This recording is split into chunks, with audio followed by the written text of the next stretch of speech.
श्री स्वामी समर्थ. माझ्या यूट्यूब चॅनलमध्ये सर्व स्वामीसेवकांचं हार्दिक हार्दिक स्वागत आहे. आपल्या चॅनलवर तुमचं आज मनापासून स्वागत आहे.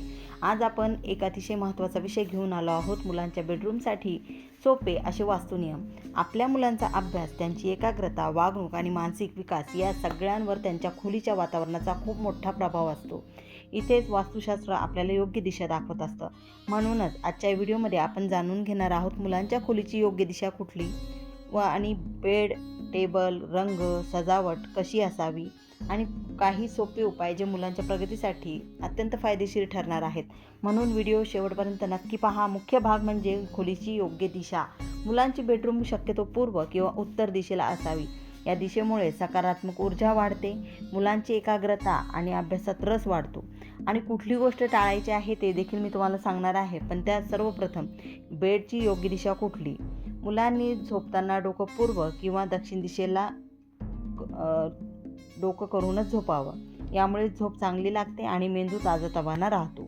तर त्याचबरोबर बेडची योग्य दिशा आपल्याला माहीत झाली. मुलं कोणत्या स्वरूपात झोपावे आणि कोणत्या स्वरूपात झोपू नये हे सांगते. आणि खोलीची योग्य दिशा कुठली आणि कुठली दिशा टाळायची आहे ते आता मी तुम्हाला सांगणार आहे.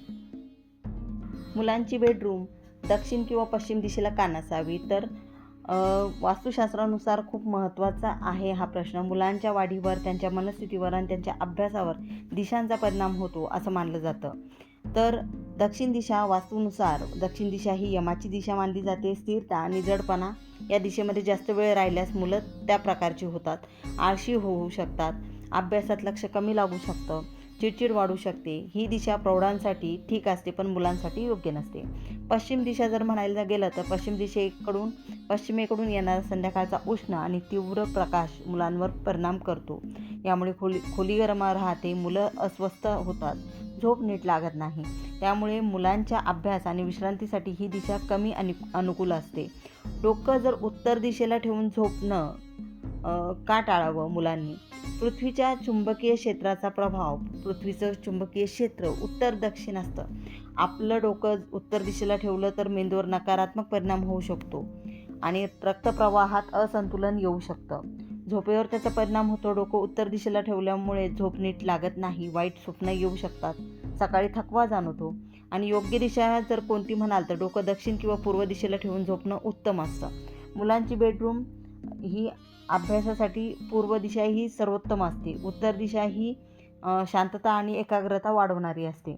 दक्षिण पश्चिम दिशेला जडपणा असतो, उष्णता असते आणि अस्थिरता असते.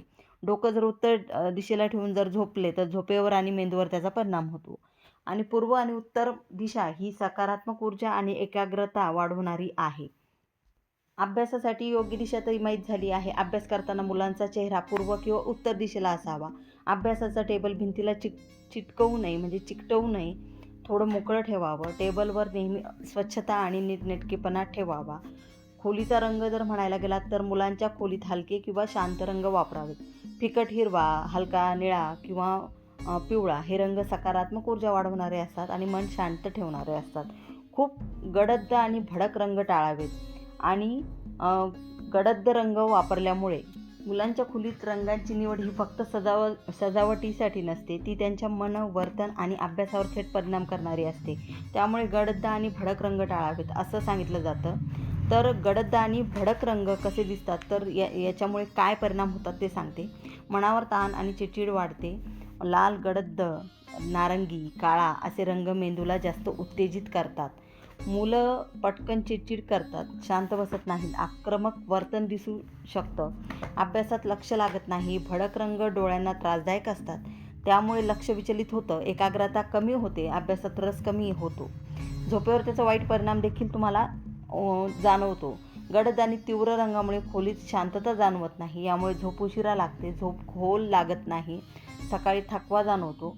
आणि खोली जड किंवा बंद जर असेल किंवा गडद रंगामुळे असं वाटतं की खूप दबते खोली असं वाटतं, आपल्याला सुद्धा जाणवतं. कधी कोणत्या तरी कलरचा किंवा रंगाचा प्रभाव आपल्याला बऱ्यापैकी जाणवतो.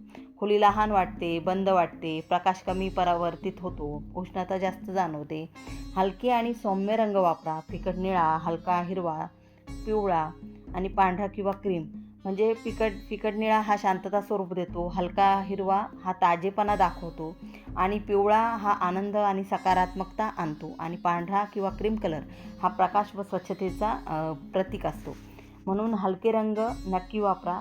गडद भडक रंग ताणतणाव, अस्वच्छता कमी एकाग्रता तिथे जाणवते. त्यामुळे हलके रंग वापरल्याने शांतता असते, चांगली झोप लागते आणि अभ्यासात लक्ष लागतं.